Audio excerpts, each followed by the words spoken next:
ನಟ ದರ್ಶನ್ ಅರೆಸ್ಟ್ ಬೆನ್ನಲ್ಲೇ ಈಗ ಹೊರ ಬರ್ತಾ ಇದ್ದಾವೆ ಒಂದೊಂದೇ ಸ್ಫೋಟಕ ಸತ್ಯಗಳು. ಗನ್ ಹಿಡಿದು ಬೆದರಿಕೆ ಹಾಕಿದ್ರ ದರ್ಶನ್ ಅಂಡ್ ಗ್ಯಾಂಗ್ ಅನ್ನುವಂತ ಪ್ರಶ್ನೆ ಕೂಡ ಇದೆ. ಒಂದೊಂದೇ ಸ್ಫೋಟಕ ಸತ್ಯಗಳು ಈಗ ಆರೋಪಿ ದರ್ಶನ್ ಅರೆಸ್ಟ್ ಆದ ಬೆನ್ನಲ್ಲೇ ಹೊರ ಬರ್ತಾ ಇದ್ದಾವೆ.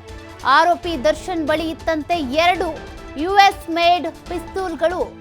ಅದಕ್ಕೆ ಸಂಬಂಧಪಟ್ಟಂತೆ ಕೂಡ ಮಾಹಿತಿ ಸಿಕ್ಕಿದೆ. ಮತ್ತೊಬ್ಬ ಆರೋಪಿ ಪ್ರದೋಷ್ ಬಳಿಯೂ ಕೂಡ ಒಂದು ಲೈಸೆನ್ಸ್ ಪಿಸ್ತೂಲ್ ಇತ್ತಂತೆ. ಈ ಲೋಕಸಭಾ ಎಲೆಕ್ಷನ್ ವೇಳೆ ಪೊಲೀಸರಿಗೆ ಒಪ್ಪಿಸಬೇಕಿದ್ದಂತ ಗನ್ಗಳು. ಆದ್ರೆ ಶಸ್ತ್ರಾಸ್ತ್ರಗಳು ಠೇವಣಿ ವಿನಾಯಿತಿ ಪಡೆದಿದ್ದ ದರ್ಶನ್ ಮತ್ತು ಪ್ರದೋಷ್ ಈಗ ಆರೋಪಿಗಳು ಬಂಧನ ಹಿನ್ನೆಲೆ ಗನ್ಗಳನ್ನ ವಶಪಡಿಸಿಕೊಳ್ಳೋದಕ್ಕೆ ಅಂತ ಈಗಾಗಲೇ ತನಿಖಾ ಅಧಿಕಾರಿಗಳು ಸೂಚನೆ ಕೊಟ್ಟಿದ್ದಾರೆ. ತನಿಖಾಧಿಕಾರಿಗಳಿಂದ 2 ಠಾಣೆ ಪೊಲೀಸ್ ಇನ್ಸ್ಪೆಕ್ಟರ್ಗಳಿಗೆ ಸೂಚನೆಯನ್ನ ಕೊಡಲಾಗಿದೆ. ಈ ಕೇಸ್ನಲ್ಲಿ ನೋಡಿ ಕೇವಲ ಒಂದು ಪೊಲೀಸ್ ಸ್ಟೇಷನ್ ಅವರು ಇನ್ಸ್ಪೆಕ್ಟರು ಸಬ್ ಇನ್ಸ್ಪೆಕ್ಟರ್ ಮಾತ್ರ ಕೆಲಸವನ್ನ ಮಾಡ್ತಾ ಇಲ್ಲ. ಈ ಕೇಸ್ಗೆ ಸಂಬಂಧಪಟ್ಟಂತೆ ಬೆಂಗಳೂರಿನಲ್ಲಿರುವಂತಹ ಅನೇಕ ಇನ್ಸ್ಪೆಕ್ಟರ್ಗಳು ಸಬ್ ಇನ್ಸ್ಪೆಕ್ಟರ್ಗಳನ್ನು ಕೂಡ ಇನ್ವಾಲ್ವ್ ಮಾಡಿಕೊಂಡು ಈ ಕೇಸನ್ನ ತನಿಖೆ ಮಾಡಲಾಗ್ತಾ ಇದೆ. ಈಗ 2 ಠಾಣೆ ಪೊಲೀಸ್ ಇನ್ಸ್ಪೆಕ್ಟರ್ಗಳಿಗೆ ಸೂಚನೆಯನ್ನ ಕೊಟ್ಟಿದ್ದಾರೆ. ಈ ಪಿಸ್ತೂಲ್ಗಳನ್ನ ವಶಕ್ಕೆ ಪಡೆದುಕೊಳ್ಳಿ ಅಂತ. ಆರೋಪಿ ಪ್ರದೋಷ್ ಬಳಿಯೂ ಕೂಡ ಪಿಸ್ತೂಲ್ ಇದೆಯಂತೆ. ಅದೇ ರೀತಿಯಾಗಿ ದರ್ಶನ್ ಬಳಿಯೂ ಕೂಡ US ಮೇಡ್ ಪಿಸ್ತೂಲ್ಗಳನ್ನು ಅವ್ರು ಇಟ್ಕೊಂಡಿದ್ರಂತೆ. ಹಾಗಾಗಿ ಇದಕ್ಕೆ ಸಂಬಂಧಪಟ್ಟಂತೆ ಮಾಹಿತಿ ಗೊತ್ತಾಗ್ತಾ ಇದ್ದಂತೆ ಈಗ ಈ ಪಿಸ್ತೂಲ್ಗಳನ್ನು ವಶಕ್ಕೆ ಪಡೆದುಕೊಳ್ಳಿ ಅಂತ ತನಿಖಾಧಿಕಾರಿಗಳು ಈಗ ಸೂಚನೆಯನ್ನು ಕೊಟ್ಟಿರುವಂಥದ್ದು. 2 ಠಾಣೆಯ ಪೊಲೀಸ್ ಸ್ಟೇಷನ್ಗೂ ಕೂಡ ಮಾಹಿತಿಯನ್ನು ರವಾನೆ ಮಾಡಿದ್ದಾರೆ. ಈ ಗನ್ಗಳನ್ನು ಲೋಕಸಭಾ ಚುನಾವಣೆಯ ಸಂದರ್ಭದಲ್ಲಿ ಪೊಲೀಸರಿಗೆ ಒಪ್ಪಿಸಬೇಕಾಗಿತ್ತು, ಆದರೆ ಒಪ್ಪಿಸಿಲ್ಲ. ಈಗಾಗಲೇ ಆರೋಪಿಗಳು ಬಂಧನದಲ್ಲಿದ್ದಾರೆ. ಹಾಗಾಗಿ ಅವರ ಬಳಿ ಇದ್ದಂಥ ಪಿಸ್ತೂಲ್ಗಳನ್ನು ಈಗ ವಶಕ್ಕೆ ಪಡ್ಕೊಳ್ಳಿ, ಕಲೆಕ್ಟ್ ಮಾಡ್ಕೊಳ್ಳಿ ಅಂತ ಪೊಲೀಸ್ ಸ್ಟೇಷನ್ಗೆ ಮಾಹಿತಿಯನ್ನು ಕೊಡಲಾಗಿದೆ. ಒಂದು ಲೈಸೆನ್ಸ್ ಪಿಸ್ತೂಲನ್ನು ಕೂಡ ಹೊಂದಿದ್ದಾರಂತೆ ಪ್ರದೋಷ್ ಬಳಿ ಇರುವಂಥ ಪಿಸ್ತೂಲ್ ಅದು. ಇನ್ನು 2 US ಮೇಡ್ ಪಿಸ್ತೂಲ್ಗಳನ್ನು ಆರೋಪಿ ಆಗಿರುವಂಥ ದರ್ಶನ್ ಬಳಿ ಕೂಡ 2 ಪಿಸ್ತೂಲ್ಗಳಿದ್ದಾವಂತೆ. ಈ ಪಿಸ್ತೂಲ್ಗಳನ್ನು ವಶಕ್ಕೆ ಪಡಿಸ್ಕೊಳ್ಳಿ ಅನ್ನುವಂಥ ಮಾಹಿತಿ ಕೂಡ ರವಾನೆ ಆಗಿದೆ. ಈ ಪಿಸ್ತೂಲ್ಗಳನ್ನು ಇಟ್ಕೊಂಡು ಬೆದರಿಕೆ ಹಾಕ್ತಾ ಇದ್ರಾ ಅನ್ನುವಂಥ ಪ್ರಶ್ನೆ ಕೂಡ ಈಗ ಹುಟ್ಕೊಂಡಿದೆ. ಈ ಗ್ಯಾಂಗ್ ಏನಿದೆ ದರ್ಶನ್ ಆ್ಯಂಡ್ ಗ್ಯಾಂಗ್, ಈ ಪಿಸ್ತೂಲ್ಗಳನ್ನು ಹಿಡ್ಕೊಂಡು ಬೆದರಿಕೆ ಹಾಕುವ ಮೂಲಕ ಏನಾದರೂ ವಸೂಲಿ ಮಾಡ್ತಿದ್ರಾ ಅನ್ನುವಂಥ ಪ್ರಶ್ನೆ ಕೂಡ ಇದೆ. ಈಗ ಅರೆಸ್ಟ್ ಆದ ಬೆನ್ನಲ್ಲೇ ಆರೋಪಿಗಳನ್ನ ಅರೆಸ್ಟ್ ಮಾಡಲಾಗಿದೆ, ನ್ಯಾಯಾಂಗ ಬಂಧನದಲ್ಲಿದ್ದಾರೆ. ಇದರ ಬೆನ್ನಲ್ಲೇ ಒಂದೊಂದೇ ಮಾಹಿತಿಗಳು ಹೊರ ಬರ್ತಾ ಇದ್ದಾವೆ. ದರ್ಶನ್ ಜೊತೆಗೆ ಇರುವಂಥ ಆರೋಪಿಗಳು ಸೇರಿದಂತೆ ಯಾರ್ಯಾರು ಏನೇನು ಕೃತ್ಯದಲ್ಲಿ ಇದ್ರು ಅನ್ನುವಂಥದ್ರ ಬಗ್ಗೆ ಕೂಡ ದಿನನಿತ್ಯವೂ ಕೂಡ ಒಂದೊಂದು ಸ್ಫೋಟಕ ಮಾಹಿತಿ ಸಿಗ್ತಾ ಇದೆ. ಅದರಲ್ಲಿ ಈಗ ಆರೋಪಿ ಪ್ರದೋಷ್ ಕೂಡ ಪಿಸ್ತೂಲ್ ಇಟ್ಕೊಂಡಿದ್ದ ಅನ್ನುವಂಥ ಮಾಹಿತಿ ಇದೆ. ಆ ಪಿಸ್ತೂಲನ್ನು ಈಗ ಪೊಲೀಸರು ವಶಕ್ಕೆ ಪಡ್ಕೊಳ್ಬೇಕು ಅನ್ನುವಂಥ ನಿಟ್ಟಿನಲ್ಲಿ ಈಗ ತನಿಖೆಯನ್ನು ಮುಂದುವರಿಸಿದ್ದಾರೆ. ಈಗಾಗಲೇ ಪೊಲೀಸ್ ಸ್ಟೇಷನ್ಗೂ ಕೂಡ ಮಾಹಿತಿ ರವಾನೆ ಆಗಿದೆ. ಆ ಪಿಸ್ತೂಲ್ಗಳನ್ನು ವಶಕ್ಕೆ ಪಡೆದುಕೊಳ್ಳಿ ಅಂತ. ದರ್ಶನ್ ಬಳಿ US ಮೇಡ್ ಪಿಸ್ತೂಲ್ಗಳಿದ್ದಾವಂತೆ. ಅದೇ ರೀತಿಯಾಗಿ ಆರೋಪಿ ಪ್ರದೋಷ್ ಬಳಿ ಕೂಡ ಒಂದು ಲೈಸೆನ್ಸ್ ಇರುವಂತಹ ಪಿಸ್ತೂಲ್ ಇದೆಯಂತೆ. ಅವೆರಡನ್ನೂ ಕೂಡ ಇಬ್ಬರ ಬಳಿ ಇರುವಂತಹ ಪಿಸ್ತೂಲ್ಗಳನ್ನು ವಶಕ್ಕೆ ಪಡ್ಕೊಳ್ಳಿ ಅನ್ನುವಂಥ ಸೂಚನೆ ಕೂಡ ಸಿಕ್ಕಿದೆ. ಅದನ್ನು ವಶಕ್ಕೆ ಪಡ್ಕೊಳ್ಳೋದಕ್ಕೆ ಕೂಡ ಈಗ ಪೊಲೀಸರು ಮುಂದಾಗ್ತಾರೆ. ಒಟ್ಟಿನಲ್ಲಿ ಆರೋಪಿಗಳು ಅಂದರ್ ಆಗ್ತಾ ಇದ್ದಂತೆ ಅವರು ಮಾಡ್ತಾ ಇದ್ದಂಥ ಕೃತ್ಯಗಳ ಬಗ್ಗೆ ಈಗ ಒಂದೊಂದೇ ಮಾಹಿತಿಗಳು ಲಭ್ಯವಾಗ್ತಾ ಇದೆ. ಕೇವಲ ಇದೊಂದು ಕೇಸ್ನಲ್ಲಿ ಮಾತ್ರ ಅಲ್ಲ, ಈ ಕೊಲೆ ಕೇಸಲ್ಲಿ ಫಿಟ್ ಆಗಿರುವಂಥ ಈ ಆರೋಪಿಗಳು ಈ ಹಿಂದೆ ಏನೇನು ಕ್ರಿಮಿನಲ್ ಬ್ಯಾಕ್ಗ್ರೌಂಡನ್ನು ಹೊಂದಿದ್ರು, ಏನೇನು ಕೆಲಸಗಳನ್ನ ಮಾಡ್ಕೊಂಡಿದ್ರು ಅನ್ನೋದ್ರ ಬಗ್ಗೆ ಕೂಡ ಈಗಾಗಲೇ ಪೊಲೀಸರು ತನಿಖೆಯನ್ನು ನಡೆಸ್ತಾ ಇದ್ದಾರೆ. ಆ ನಿಟ್ಟಿನಲ್ಲಿ ಈಗ ಪ್ರದೋಷ್ ಬಳಿ ಇದ್ದಂಥ ಪಿಸ್ತೂಲ್ ಬಗ್ಗೆ ಕೂಡ ಮಾಹಿತಿ ಲಭ್ಯವಾಗಿರುವಂಥದ್ದು.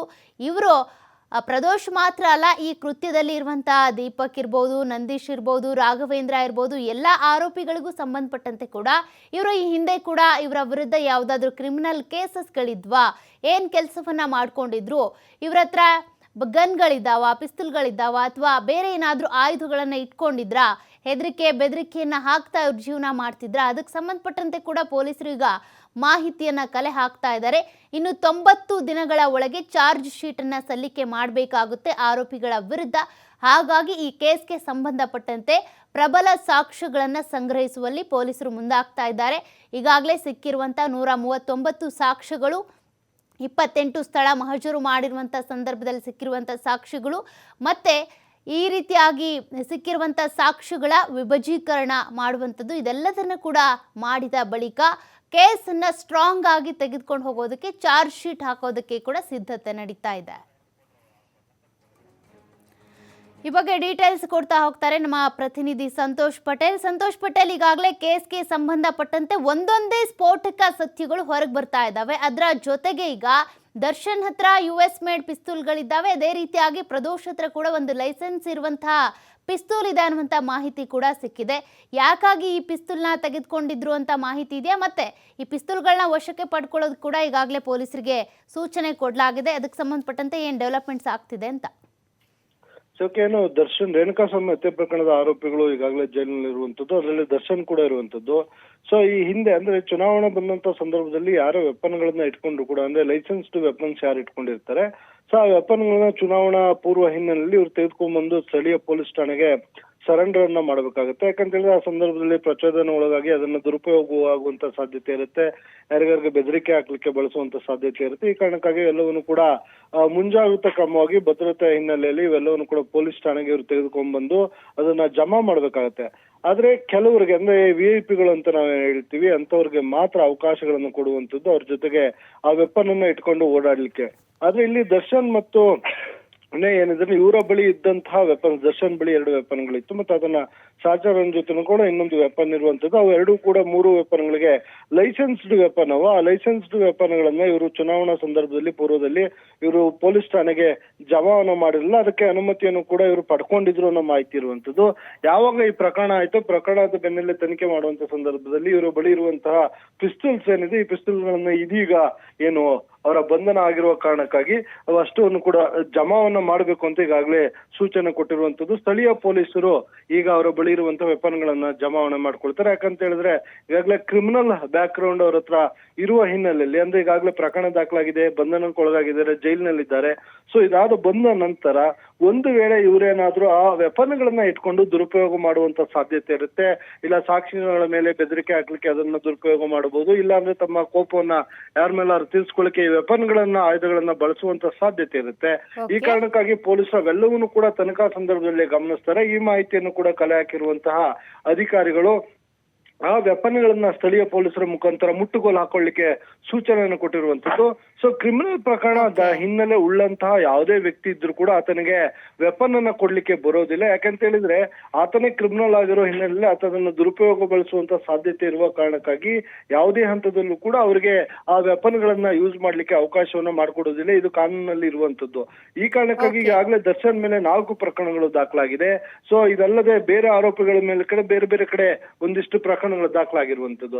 ಸೊ ಇವೆಲ್ಲವನ್ನು ಆಧಾರವಾಗಿ ಇಟ್ಕೊಂಡಿರುವಂತಹ ತನಿಖಾಧಿಕಾರಿಗಳು ಈಗ ಆ ಒಂದು ವೆಪನ್ಗಳೇನಿತ್ತು ಅದನ್ನ ಮುಟ್ಟುಗೋಲು ಹಾಕೊಂಡು ಸರ್ಕಾರ ತನ್ನ ವಶಕ್ಕೆ ಪಡ್ಕೊಳ್ಳುತ್ತೆ. ಅಂದ್ರೆ ಪೊಲೀಸರು ಅದನ್ನ ವಶಕ್ಕಪಡಿಸಿಕೊಂಡು ಟ್ರೆಜರ್ಗೆ ಕೊಡುವಂತ ಸಾಧ್ಯತೆ ಇದೆ. ಅದರ ಜೊತೆಗೆ ಇನ್ನು ದರ್ಶನ್ ಮತ್ತು ಅದರ ಸಹಚರನ ಏನು ಲೈಸೆನ್ಸ್ ಇದೆ, ಈ ಲೈಸೆನ್ಸ್ ಎರಡೂ ಕೂಡ ಕ್ಯಾನ್ಸಲ್ ಆಗುವ ಸಾಧ್ಯತೆಗಳಿರುತ್ತೆ. ಅಂದ್ರೆ ಅವೆಲ್ಲವನ್ನು ಕೂಡ ವೆರಿಫೈ ಮಾಡಿದ ನಂತರ ಇವರು ಆ ಲೈಸೆನ್ಸ್ ಗಳನ್ನ ರದ್ದು ಮಾಡುವಂತ ಸಾಧ್ಯತೆ ಇರುವಂತದ್ದು. ಸೌಖ್ಯ. Thank you Santosh Patel ಡೀಟೇಲ್ಸ್ಗೆ.